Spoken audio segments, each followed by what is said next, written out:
Antaranya lagi Allah sebut la yukallimuhumullah wa la yanzuru ilaihim wa la yuzakkihim. Dalam Al-Baqarah ada ayat ini. Antara golongan yang bakal menerima penghinaan di bumi mahsyar, antara yang dia akan dapat, pertama, la yukallimuhumullah, Allah tak sudi bercakap dengan dia. Allah tak peduli dia. Dua, wala yanzuru ilaihim, Allah tak pandang dia.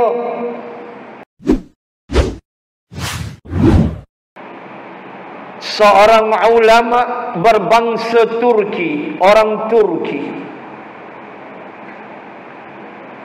seorang ulama yang hidup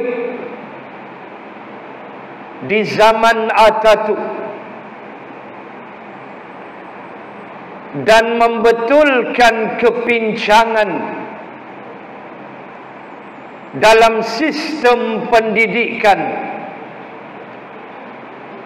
yang cuba diselewengkan oleh Atatürk. Badi'uz Zaman Sa'id An-Nursi pernah berkata, Allah Subhanahu wa ta'ala yang menciptakan langit yang luas itu, Allah Ta'ala itulah yang telah mencipta mata seekor nyamuk. Apa yang ingin saya mulakan perbahasan pada tengah hari ini melalui ucapan Badi'uz Zaman Sa'id An-Nursi adalah untuk mengajak muslimin dan muslimat merasai keagungan, kehaibatan, kebesaran Allah Subhanahu wa ta'ala. Allah sebagai Tuhan yang mencipta segala-galanya, daripada langit yang seluas-luasnya sehingga tidak tahu di mana sempadannya, sehinggalah kepada mata seekor nyamuk yang hanya boleh dilihat di bawah mikroskop, yang tidak mampu dilihat dengan mata kasar kita. Dengan mengajak muslimin muslimat berfikir, apabila Allah menciptakan makhluknya, faqaddarahu taqdira, maka Allah menentukan qadar, undang-undang peraturan terhadap makhluk yang dia cipta. Situ poin yang kedua. Alladzi khalaqa fasawwa walladzi qaddara fahada. Dialah Tuhan yang menciptakan sesuatu dan membentuknya, dan dialah Allah yang menentukan qadar makhluk yang diciptanya, dan fahada, diberinya hidayah petunjuk. Allah mengatur urusan makhluk yang Dia cipta. Langit ada urusan dia, Allah atur. Seperti yang Allah sebut pada ayat 12 surah Fussilat, wa auha fi kulli sama'in amraha, dan bagi setiap langit itu, kata Allah, sab'a samawat, bagi setiap tingkatan langit itu Allah beritahu, amraha, kami telah menentukan tugas mereka masing-masing. Langit satu ada kerja dia, langit dua ada tugas dia. Allah menentukan, mengurus setiap makhluk yang Dia cipta. Faham yang ini, maka kita kembali kepada kita manusia. Allah yang menciptakan kita menjadi manusia dalam keadaan tidak menjadi makhluk yang lain. Maka Allah menentukan qadar, undang-undang peraturannya. Bermula daripada Muharram sehinggalah Sya'ban, Allah membenarkan kita makan di siang hari. Allah membenarkan kita melakukan apa yang Allah halalkan. Tetapi bila masuk Ramadan, bulan yang ke-9, Allah yang mencipta kita, Allah menentukan undang-undang dan peraturannya seperti yang diterima oleh langit, seperti yang diterima oleh pokok kayu kayan, seperti yang diterima oleh laut yang luas, seperti yang diterima oleh buah-buahan dan musimnya. Allah menentukan bulan ke-9 kamu jangan makan dan minum di siang hari. Tuan-tuan muslimin muslimat, ini Allah menentukan peraturan ini kepada kita dan mengajak kita berfikir seperti yang telah dikupas dengan panjang lebar oleh almarhum Al-Syekh Mustafa Masyur di dalam kitabnya Zadun ala Tariq,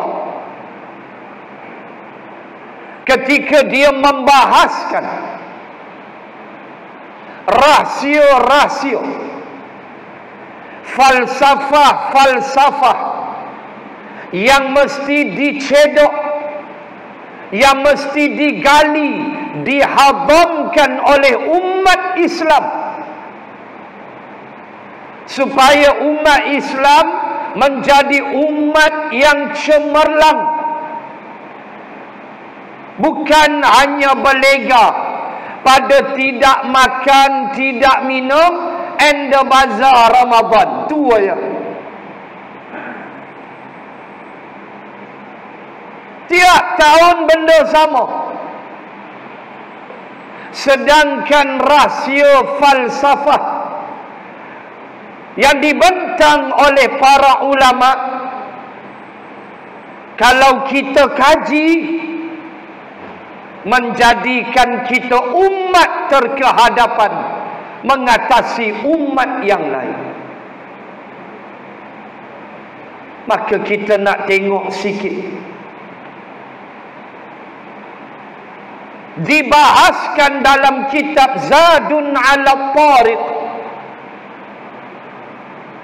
Bermula kupasannya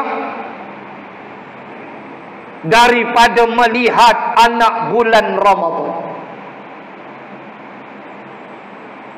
Nak puasa ya, kena tengok anak bulan Ramadan. Nak raya ya, kena tengok anak bulan Syawal. Tak ada kata nak puasa aja tengok muka tu imam. Nak raya ya, tengok muka amil hak kutip zakat. Dah, tengok anak bulan. Dibahaskan dengan panjang lebar. Apa rahsia, apa hikmah dalam keadaan disebut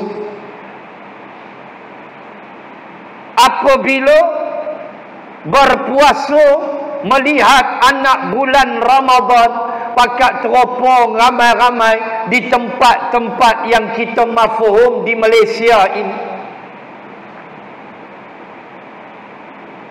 Kata almarhum Syekh Mustafa Masyur, itulah rahsia falsafah hikmah bahawa manusia yang kerdil di bumi, jangan dia memandang bumi sahaja, tetapi dia mesti mendongak ke langit dan melihat luasnya alam Allah, melihat luasnya ciptaan Allah Subhanahu wa ta'ala, supaya dia sedar Allah maha gagah, maha perkasa. Hubungan antara makhluk di bumi dengan makhluk di langit tidak putus.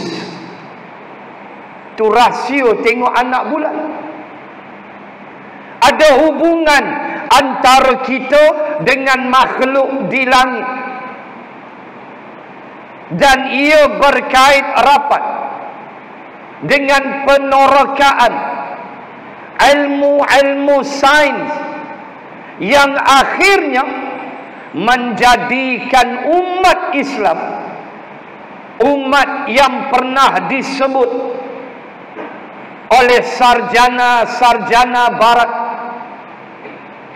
ketika mereka kagum dengan kehaibatan kerajaan Abbasiyah pada kurun ke-7 Masih, tahun 700 lebih, kerajaan Abbasiyah di Andalus telah mencapai ketemadunan yang telah diungkapkan oleh sarjana-sarjana barat, yang pada waktu itu barat bodoh, barat tidak tahu apa-apa, barat bingung, tenggelam dalam kejahilan mereka.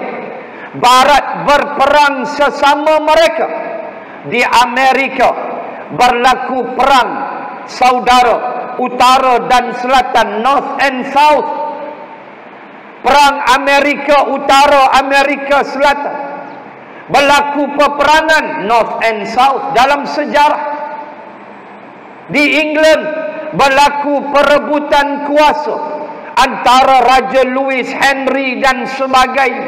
Ketika itu umat Islam tahun 700 Masihi melalui Ibnu Sina, Al-Jabair, Ibnu Hayyan, Ibnu Nafis, mereka-mereka yang nama mereka muncul dalam sejarah peradaban kemajuan sains dan teknologi zaman Andalus, telah digelar oleh Barat dengan the golden age of learning, zaman keemasan menuntut ilmu.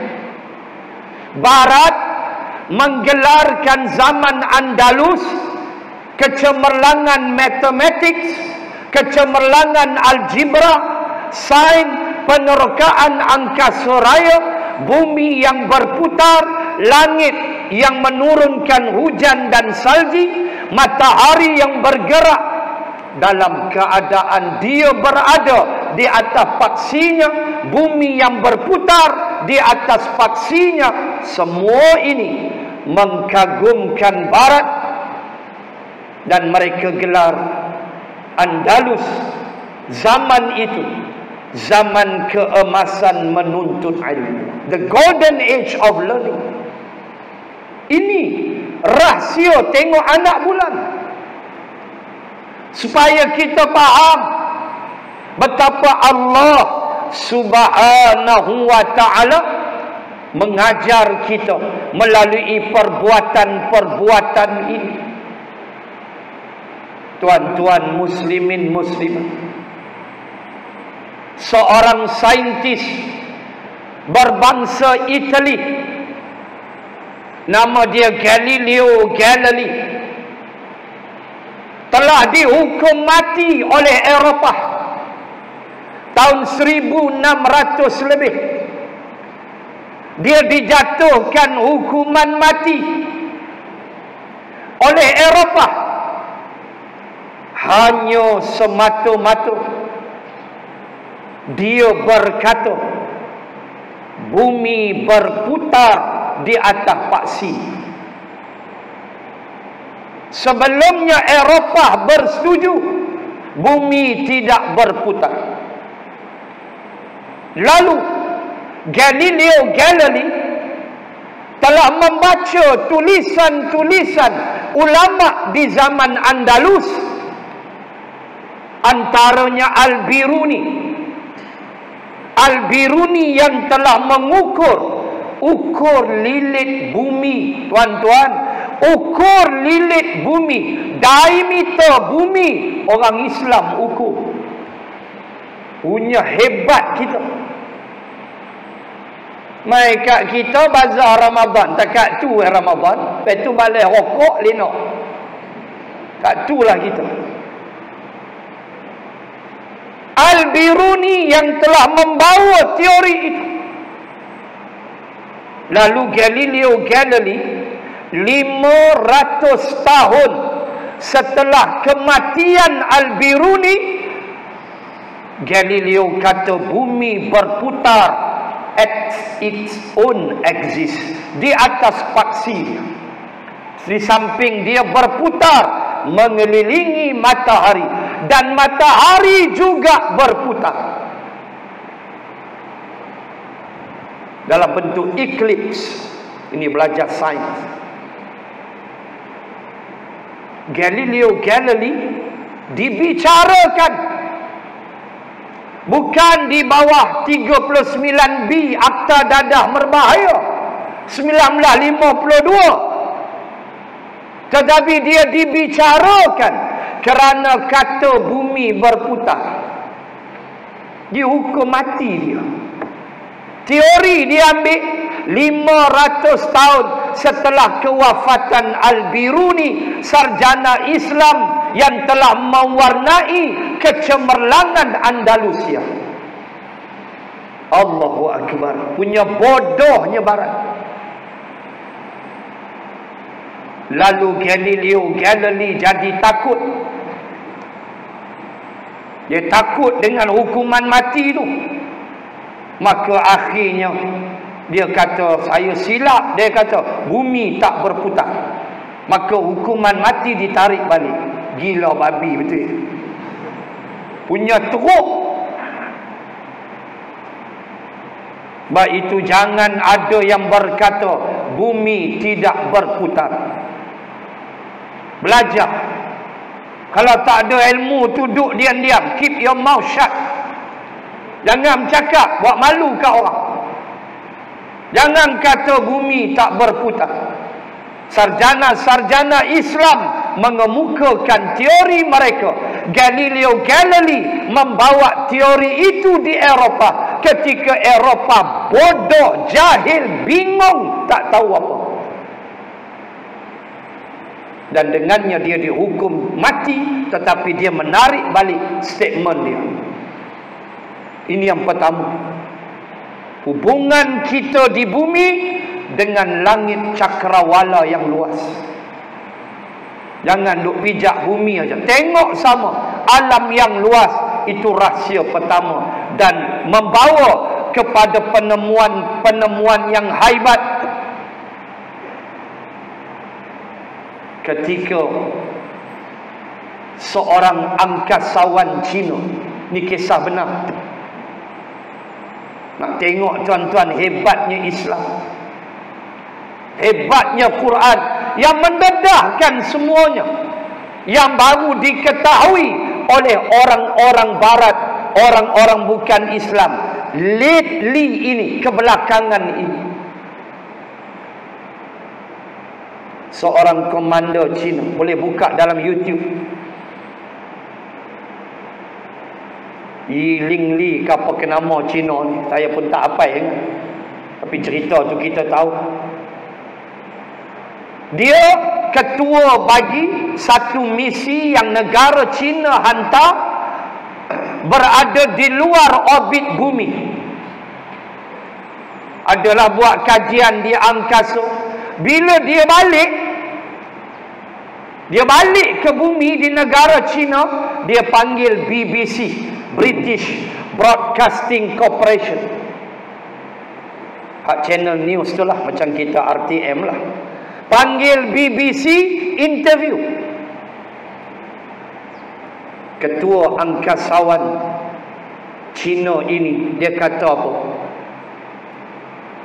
Dia kata, akulah manusia pertama yang dapat membuktikan bahawa di sana adanya sebutir bintang, adanya bintang yang dipanggil bintang pengetuk, the knocking, ketuk pintu, the knocking door. Dia kata, waktu aku di luar orbit bumi, aku melihat dan aku mendengar bintang itu bila bergerak. Aku dengar dia bergerak dengan laju dan aku mendengar bunyi macam orang ketuk pintu. Tuan boleh buka dalam YouTube, tuan type saja bintang yang mengetuk, keluar video dia. Dengar sekali bunyi dia. Dia beritahu kepada BBC, bangga dia. Dia kata, akulah orang pertama yang telah mendengar bintang mengetuk. Ada bintang yang mengetuk, the knocking door. Ketuk tu macam ketuk pintu. Bila dia sebut begitu, sarjana Islam mentertawakan. Sarjana Islam kata, bukan kau orang pertama yang mengetahui adanya bintang pengetuk, tetapi insan pertama yang mengetahuinya, yang memberitahunya kepada dunia dan segala isinya ialah baginda Rasul sallallahu alaihi wasallam. Melalui apa Nabi beritahu? Nabi dengar ke bintang tu mengetuk? Tak. Tapi Nabi beritahu, Bismillahirrahmanirrahim, was-samaa'i wat-tariq, wa ma adraka mat-tariq, an-najmu ats-tsaqib. Tuan-tuan buka kamus Arab Melayu. Apa makna at-tariq? Dua. Pertama, jalan. Tariq makna jalan. Kita pergi ke Makkah, jumpa signboard Tariq Khalid Ibni Walid, Tariq Al-Malik Faisal, contoh. Tariq makna jalan. Satu lagi makna tariq ialah yatruq. Ma makna yatruq? Ketuk. Yatruq makna ketuk. Kita ketuk pintu tu yatruq. Was-samaa'i wat-tariq, demi langit dan yang mengetuk. Allah sebut dulu. Nabi baca, dunia baru jumpa. Siapa hebat? Allahu Akbar. Subhanallah. Komander Cina tu ingat dia. Sarjana Islam kata Nabi Muhammad sebut dulu. Nabi Muhammad Rasulullah tak tahu baca, tak tahu tulis, dan Nabi tak pernah dengar ketukan itu, tetapi Nabi beritahu itulah kebenaran Al-Quran. Subhanallah, hebatnya Islam. Satu. Yang kedua, bila kita berlapar muslimin muslimat, minal fajar ilal ghurub, ambil masa dalam 15 jam 14 jam setengah, sedar atau tidak, bila kita berlapar macam ni, Islam mengajar kita supaya bawa minda kita jauh ke satu tempat. Bayangkan bawa minda kita ke suatu tempat yang Nabi sebut dalam mastika hadis, satu tanah, satu bumi yang baru, putih kemerah-merahan seperti roti yang baru dibakar. Kata Rasulullah, itulah bumi mahsyar. Bumi mahsyar tu kata Nabi, warna dia putih kemerah-merahan seperti roti yang baru lepas kena bakar. Ulama menjelaskan kenapa dia kemerah-merahan, kerana bahan neraka. Allahu Akbar. Apa yang kita nak paut ni bila kita lapar ni? Tu mahsyar. Mahsyar tak ada sebutir nasi, mahsyar tak ada setitik air. Bila kita berlapar 14 jam setengah, 15 jam, Allah menarik jiwa dan perasaan kita. Kamu kena pandang, kamu kena tengok, bawa minda kamu jauh di bumi mahsyar. Ketika itu kamu tidak ada lagi sebutir nasi maupun setitik air. Yang ada ialah kesusahan, yang ada ialah kecelaruan, yang ada ialah perasaan cemas, takut, orang keliling meninggalkan kita, anak isteri hilang entah ke mana. Yauma yafirrul mar'u min akhihi wa ummihi wa abihi wa sahibatihi wa banihi. Lari habis. Inilah yang Nabi Ibrahim minta. Buka surah yang ke-26 Asy-Syu'ara, juzuk 19, nak masuk 20. Tuan-tuan muslimat, tengok start ayat 87, 88, 89, 3 ayat. Bagaimana doa permohonan yang telah dipohon oleh Ibrahim alaihi salam. Inilah hebatnya Quran. Turun bulan paling hebat. Sehingga ulama kata, kalaulah Quran tidak turun di bulan Ramadan, hilang seri Ramadan. Ni ulama sebut berseri Ramadan tu sebab Quran turun bulan dia. Kalau setakat lapar dah agak, Imam Ibn Rajab Al-Hambali kata apa? Kalau setakat kamu tak makan, tak minum, waktu kamu solat pun kamu tak makan, tak minum. Cuma masa dia pendek. Solat tak lama lah kita tak makan minum. Mungkin 10 minit. Solat isyak dia 10 minit, naik semangat dia sebab nak keluar EPS 10,000. Naik semangat dia, isyak dia 10 minit. Baca pun panjang aja. EPS nak keluar 10,000. Lama mana kamu tak makan? 10 minit. Samalah, cuma Ramadan lama sikit. 14 jam, 14 jam setengah. Ulama kata berserinya Ramadan kerana Quran turun bulan dia.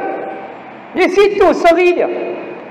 Sebab itu malang kalau Ramadan tak baca Quran. Dan saya yakin tuan-tuan muslimat baca. Alhamdulillah. Baik, cuba tengok Nabi Ibrahim, Abul Anbiya wal Mursalin. Dia minta apa? Tengok ayat 87, 88, 89 surah Asy-Syu'ara, surah 26 juzuk 19. Dia kata, pertama Nabi Ibrahim sebut, wala tukhzini yauma yub'atsun. Ya Allah, tengok ya, Nabi Ibrahim minta. Poin saya nombor 2, bila kita lapar, bila kita dahaga, Allah mau minda kita sampai akhir, sampai padang mahsyar yang tak ada sebutir nasi, tak ada setitik air nak minum. Nabi Ibrahim minta apa? Tengok dulu ayat 87. Dia kata, wala tukhzini yauma yub'atsun. Ya Allah, Nabi Ibrahim kata, ya Allah, jangan hina aku pada hari kebangkitan. Nabi Ibrahim Abul Anbiya wal Mursalin menzahirkan perasaan takut, menzahirkan perasaan gerut, menzahirkan perasaan tak selesa, unconducive, dengan dia menyatakan, ya Allah, jangan engkau hina aku di bumi mahsyar.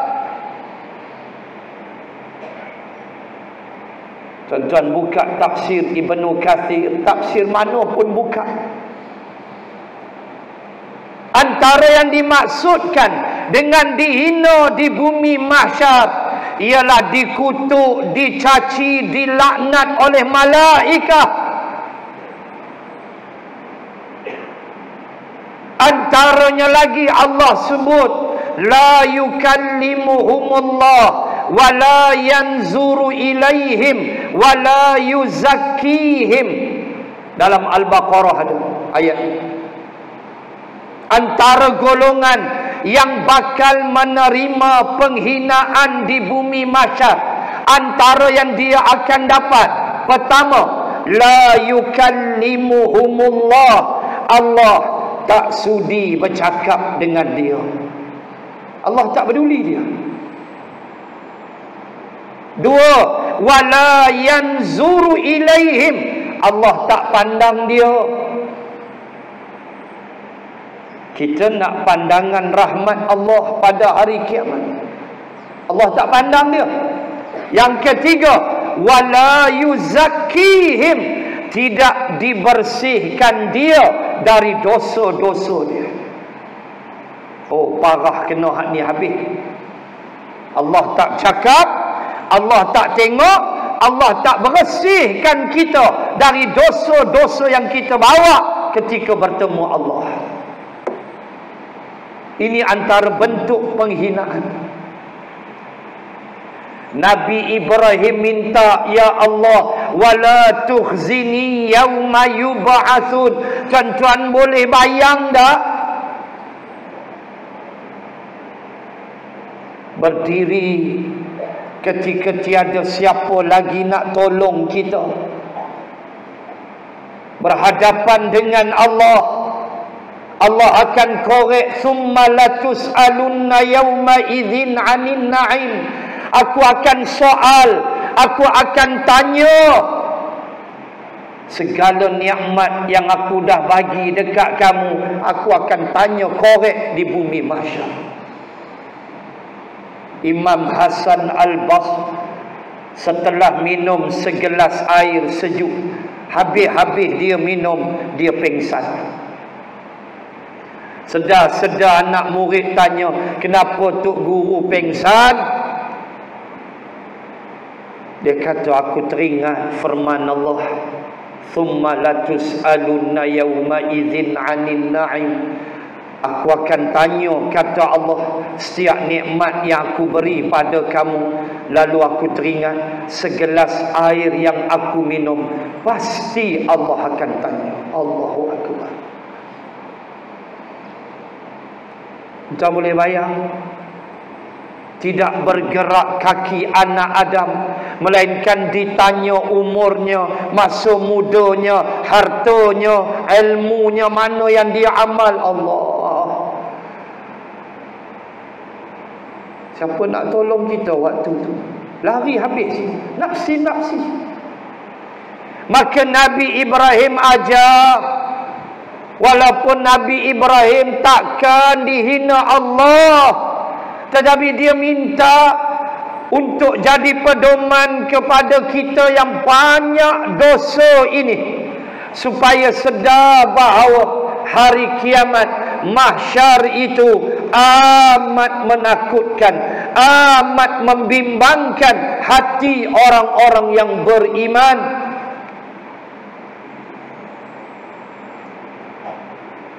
Kemudian Allah sebut ayat selepasnya 88. Apa dia hari kebangkitan tu? Yauma yub'atsun tu apa dia? Allah sebut ayat selepasnya 88. Yauma la yunfa'u malun wala ban. Hari yang tak ada guna dah. La yanfa'. Hari yang tak ada guna dah. Dua benda tak ada guna dah. Pertama, malun, harta benda kamu dah tak ada guna dah. Tentu nak guna harta benda di sini bila dua kaki masih di atas tanah, maka di sinilah bergunanya harta. Once kita dah tak ada, berada di alam barzah, tidak ada guna dah, apatah lagi berdiri di bumi mahsyar. Maka sebab itu dinamakan Ramadan dengan Syahrus Sadaqah. Tidakkah Aisyah radhiyallahu anha sebut Nabi seorang yang pemurah, dan pemurah Nabi menjadi-jadi bila masuk Ramadan seperti angin yang bertiup kencang. Ni tempat dia nak menafaat harta di sini. Kemarin sahabat saya Ustaz Syaril Long kan sini, saya tengok postur kan dia bawa tabung, kalau tak silap selalu dia bawa lah. Tuan-tuan bagi, alhamdulillah, bantu. Sini manfaat. Sini manfaat dia, bukan di sana. Maka mengapa harus kita menggenggam tangan kita? Istilah kalau pepatah Arab ni, kalau genggam tangan ni makna bakhil. Bakhil, genggam tangan maknanya bakhil. Lihat para sahabat, kalau kita nak sembang bagaimana sahabat bersedekah, tak cukup masa kita. Tetapi saya nak sebut apa yang Allah beritahu, hartamu tiada nilai, nilainya di sini, wang ringgitmu nilainya di sini, maka kita mesti jadi manusia yang sentiasa alpa, yang sentiasa peka, yang sentiasa membuka mata melihat kesusahan orang lain dan ingin membantu.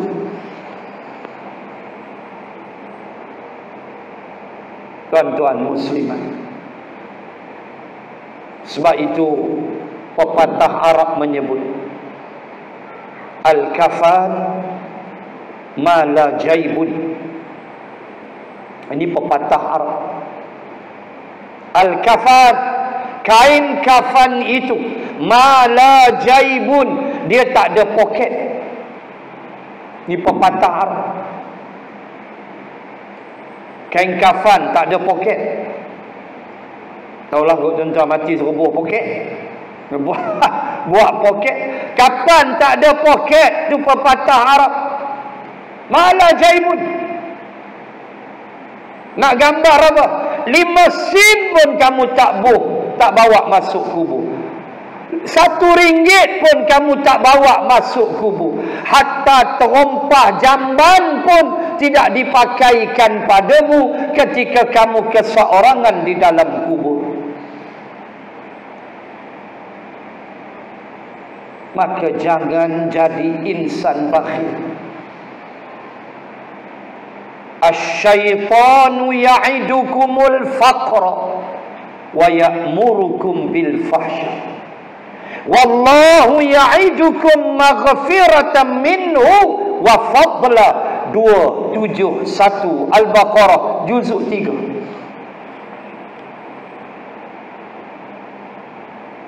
Allah kata asy-syaitan, setan tu kata Allah, ya'idukum, ya'id makna janji.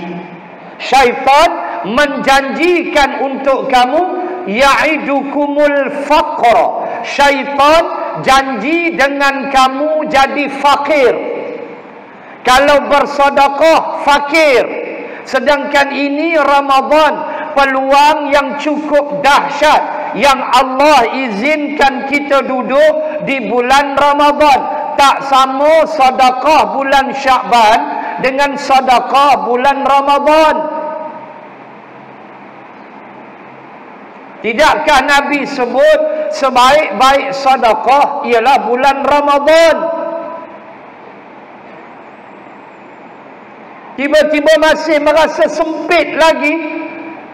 Syaitan janji, kata Allah, ya'idukumul faqra. Syaitan sentiasa bisik, nanti susah, nanti fakir. Kalau bagikan jangan banyak-banyak. Dah seluk poket dah, tengok-tengok 50, buh balik. Cari lama, tarik-tarik RM1. Yang tu. Sampai dia digelar, suamiku Mr. RM1. Bini dia gelar dia RM1 tu sampai ke mati. Tarik 50 tu menggigil. Tapi 50 tu boleh beli rokok. Bayar RM17 9 kupang Dunhill 20 batang. Saya apa harga rokok walau tak rokok. Tuan-tuan muslimah, 50 tu boleh beli rokok. Tabung duk RM1 tu lah. Orang kata, yalah ustaz, ada juga dia bagi. Betul. Tapi tuan-tuan lupa ke Nabi kata apa? Wa 'alan nafaqah fil usri wal yusri. Ucapan Nabi kepada para sahabat dalam perjanjian Aqabah yang kedua di Mina setahun sebelum Nabi hijrah. 72 Ansar berbai'ah dengan Nabi setahun sebelum Nabi hijrah. Antara yang Nabi sebut pada mereka sebelum mereka pulang ke Yathrib, akhirnya Madinatul Munawwarah, Nabi kata wa 'alan nafaqah, dan hendaklah kamu di atas dasar menginfakkan hartamu fil usri wal yusri, sama ada kamu susah atau kamu senang. Nampak? Nabi kata apa? Kamu kena infak harta kamu sama ada kamu susah atau kamu senang. Orang susah cara RM1, orang senang cara RM10, RM50. Gaji RM10,000 bagi RM1 ke tabung tiap-tiap Jumaat, bagi RM10, gaji RM10,000. RM10 kali 4 baru RM40. RM40 kali RM10,000, berapa persen dia baru? RM10,000 gaji, tak masuk allowance, seminggu mau RM50. Kali 4, RM200. RM200 dengan RM10,000, berapa persen? Sangat lagi. Saidina Umar separuh, nisfu. RM10,000 dalam bank, Saidina Umar bagi ke Nabi RM5,000. Agak-agak boleh kita buat. Duit ada RM10,000, bagi RM5,000 kat mati. Saya ingat seminggu kot dia berjalan jadi gila. Jalan tepi Matin jadi gila. Pasal bagi RM5,000 separuh. Kita kata 500. 500 pun India 500 kali punya menggigil.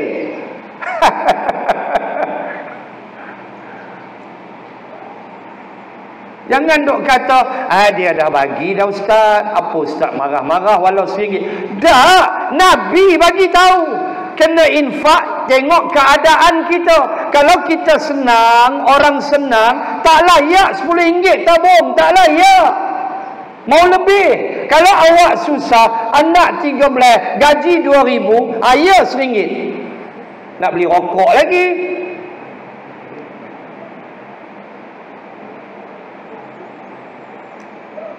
Nak berguna harta sini. Akhirat, yauma la yanfa'u malun. Nabi Ibrahim Allah sebut pada hari yang tak ada berguna dah harta. Wala banun, tak berguna dah anak pinak. Tak ada nilai dah. Anak pun tak peduli dah dengan kita. Di padang mahsyar, anak nak peduli dengan kita, sorry. Allah beritahu anak lari tinggal mak ayah dia. Mak ayah pun tak kenal dah anak. Tuan-tuan nak bayang tak dahsyatnya kiamat. Yang Nabi Ibrahim minta, jangan aku dihina ya Allah. Lalu Allah kata siapa yang selamat? Ayat 89 Asy-Syu'ara, illa man atallaha biqalbin salim. Kecuali man, sesiapa, atallah, yang datang menghadap jumpa aku pada hari kiamat, biqalbin salim, qalbin salim, dengan hati yang sejahtera. Ulama tafsir bahas, sahabat tafsir bahas, punya banyak makna qalbin salim. Kita nak sebut mudah, hati yang beriman, bertakwa, bersih dari syirik, kemunafikan, kefasikan, keraguan, dan hati yang dipenuhi dengan cita-cita untuk mustakbal, ke depan, in future, sentiasa ada wawasan untuk berbuat baik. Dia kira nak buat baik. Dengar orang susah, bantu, walau RM20, walau RM30. Dia kira nak buat baik ya. Ini qalbin salim. Yang ni pergi akhirat beres, tenang dia. Ini puasa 2, 3, 4. Bila kita solat sunat tarawih, tentu ada hikmah. Walau tarawih ni sunat, Qaradawi kata amalan sunat, walau setinggi mana pun, dia tetap sunat, dia takkan jadi wajib. Dia tetap hukum dia sunat. Dia takkan jadi wajib tarawih. Maka siapa yang tak semayang, dia tidak berdosa, cuma rugilah. Cuma saya selalu pesan, oleh kerana semangat nak bertarawih, start malam Ramadan tu orang Melayu dia naik semangat hantuah dia dengan semangat 46. Tak ada dah 46, mati dah. Dia naik semangat tak cukup kaki. Datang kuasa masjid tak cukup kaki. Nak cari tikar itu nak iyalah semangat malam tarawih.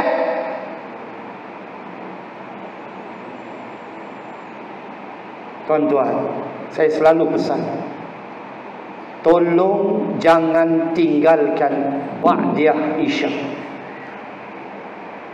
Masuklah Ramadan dengan ilmu. Ba'diyah Isyak 2 rakaat lebih besar pahala daripada tarawih, kerana ba'diyah Isyak sunat rawatib. Sunat rawatib, sunat yang mengiringi solat fardu, pahala dia besar.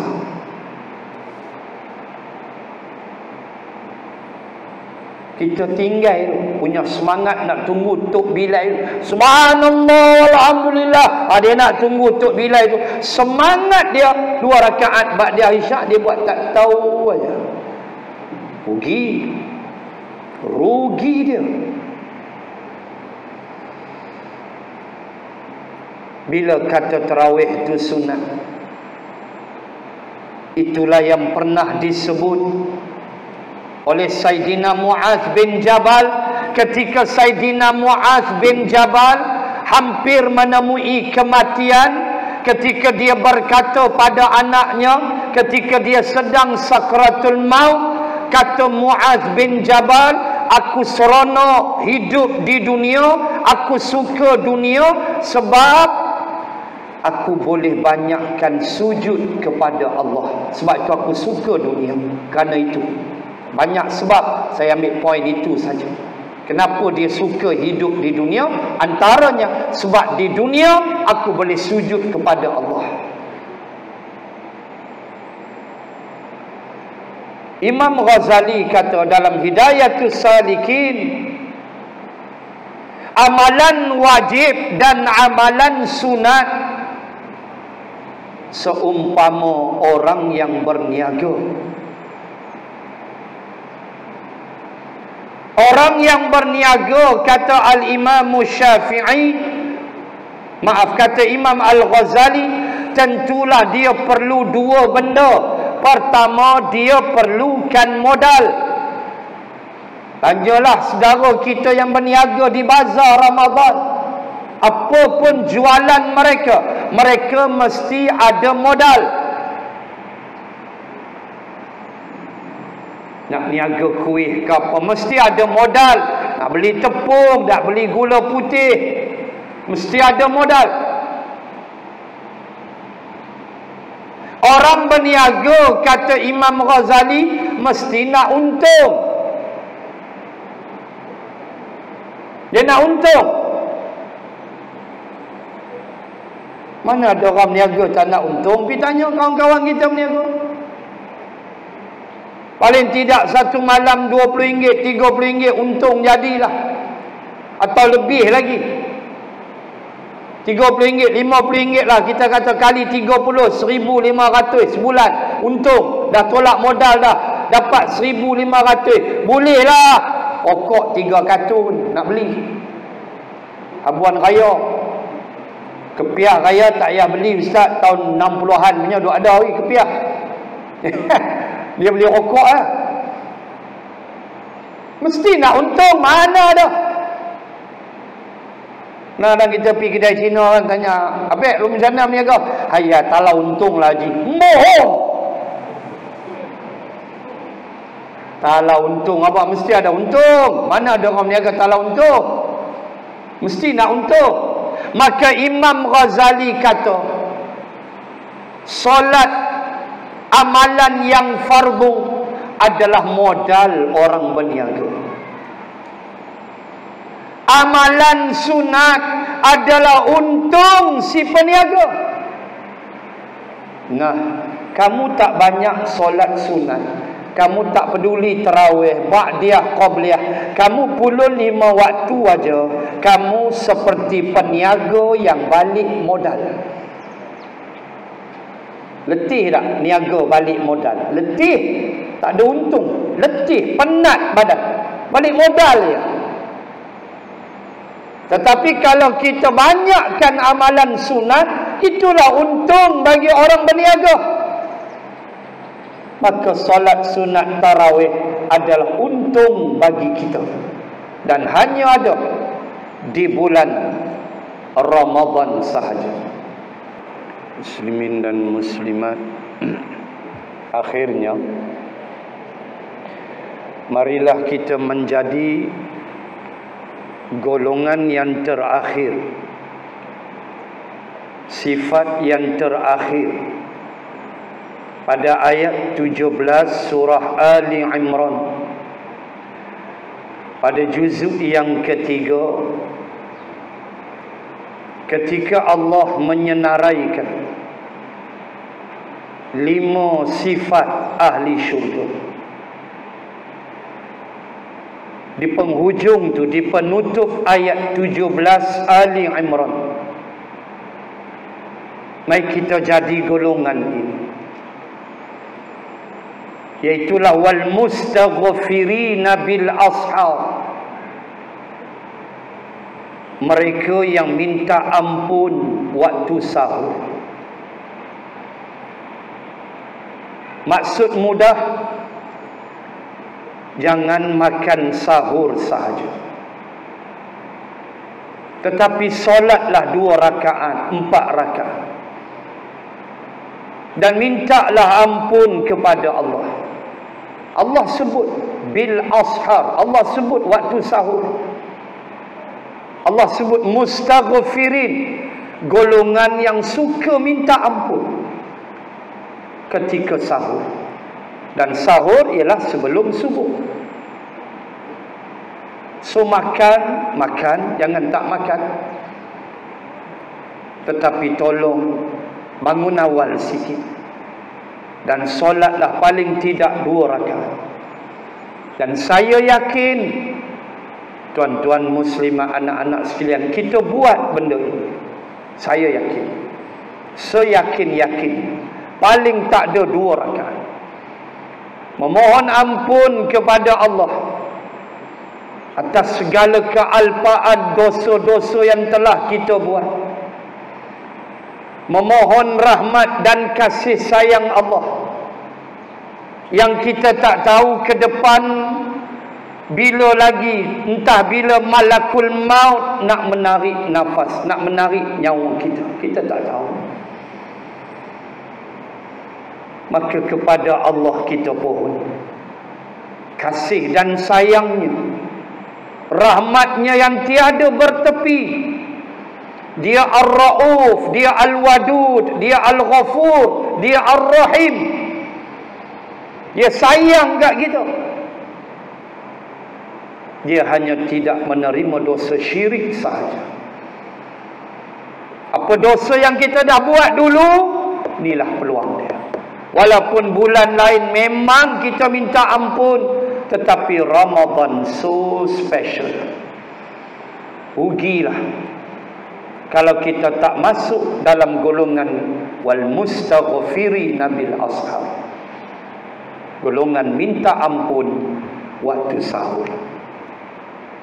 Muslimin dan muslimat, semoga Allah menerima amal kita. Dah 7 hari dah kita puasa, sekejap ya.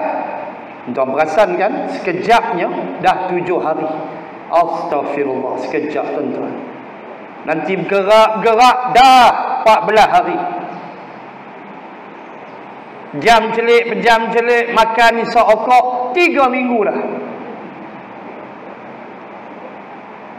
Masuk 3 minggu aja, siap lah. Satu pagi di hari raya, nasib. Dia keluar dah lagu tu. Kan? Masuk minggu keempat ya, Sudirman balik kampung. Entah tunggulah. Kawan-kawan polis abang, kawan-kawan polis kata tahun ni dijangka 3 kali ganda balik kampung. Especially traffic, mereka jaga siap lah, mereka dah meeting teruk lah. 3 kali ganda tahun ni, sebab khabar 2 tahun lepas.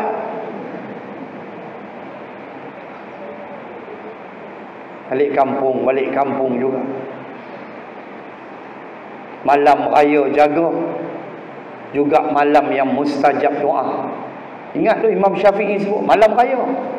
Dan dituntut kita tahajud pagi raya tu. Pagi raya tu tuntut tahajud, taubat, istighfar, zikir pagi raya. Kita pagi raya dah tak ada sok kan. Lena. Kuih raya 2 balang dah tiba. Malam tu kan lah puasa 2 lori kuih raya di Ayun. Bukan 2 balang, 2 lori. Punya makan. Tak ada dah. Bangkit subuh silap kita. Malam raya, pagi raya juga mustajab doa, kata Al-Imam Syafi'i. Moga Allah berkati, memanjangkan usia kita semua, kita sampai malam raya. Amin ya rabbal alamin. Dapat kita habiskan Ramadan ini dengan sihat tubuh badan, elok sihat, alhamdulillah. Dan yang paling penting, malam qadar. Allah bagi kita Lailatul Qadar. Amin ya rabbal alamin. Ada rezeki kita bertemu lagi, dan saya pun tak tahu bila, hanya Allah yang menentukannya. Wabillahi taufiq wal hidayah. Assalamualaikum warahmatullahi wabarakatuh. Bismillahirrahmanirrahim. Alhamdulillahi rabbil alamin. Assalatu wassalam ala rasulillah wa ala alihi wa sahbihi ajma'in. Allahumma zidna ilman warzuqna fahman. Allahumma rzuqna fahman nabiyyin wa hifzal mursalin. Allahumma ij'al jam'ana hadha jam'an marhuma wa tafarruqana min ba'dih tafarruqan ma'suma. Rabbana atina fid dunya hasanah wa fil akhirati hasanah wa qina adzaban nar. Wa sallallahu ala rasulillah wa ala alihi wa sahbihi wa baraka wa sallam. Walhamdulillahi rabbil alamin.